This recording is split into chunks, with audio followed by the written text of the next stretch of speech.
Interest rates. They sound boring, right? Like something your accountant mumbles about during tax season, but don't be fooled. These seemingly dull numbers are actually the lifeblood of the economy. Imagine them as the puppet master of the economy, pulling the strings behind the scenes. They pull the strings, making businesses dance to their tune, influencing every financial decision. In simple terms, an interest rate is like the rent you pay on borrowed money. It's the cost of using someone else's cash. You borrow money, you pay interest. It's that straightforward. The big kahuna setting these rates is often a country's central bank, like the Federal Reserve in the United States. These central banks, they're not just fiddling with numbers for fun. They have a serious job. They're trying to keep the economy humming, ensuring stability and growth. Too much inflation? Raise rates. It's a balancing act. Economy in the dumps? Lower them. It's all about finding that sweet spot. But here's the kicker.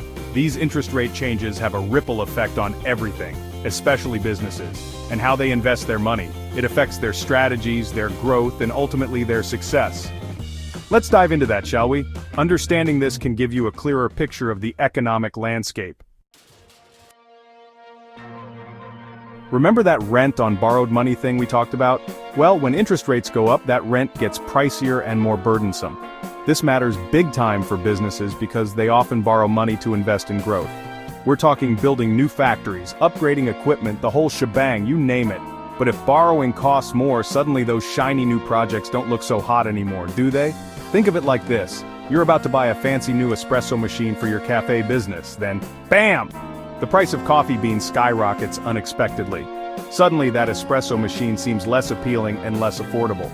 You might hold off, right? It makes sense. That's businesses facing rising interest rates in the market. Projects get delayed, expansion plans get shelved indefinitely. It's a real buzzkill for investment and future growth. Now flip the script. Imagine a world where interest rates are at rock bottom. Imagine interest rates are super low. Borrowing money becomes incredibly cheap. Borrowing money is cheap, like finding a $20 bill on the sidewalk. It's practically free money. This is where things get interesting. Businesses start to see endless opportunities. Suddenly, businesses are flush with cheap cash. They have more money than they know what to do with. They can invest in themselves, sure. They can upgrade their equipment, hire more staff, or expand their operations. But there's another option, mergers and acquisitions, or M&A for the cool kids. It's a fast track to growth. Low interest rates make it easier for companies to borrow big bucks and go shopping for other companies. They can buy out competitors or merge with them. It's like a corporate game of Monopoly, and everyone's buying Boardwalk and Park Place. The stakes are high. This can be good or bad. It can lead to market dominance or risky overexpansion. Sometimes, mergers lead to innovation and growth. New products, new markets, and new opportunities. Other times it's just companies getting bigger for the sake of it. No real value added. But one thing's for sure, low rates can trigger a whole lot of corporate matchmaking. It's a frenzy out there. Don't worry, this isn't just theoretical mumbo-jumbo.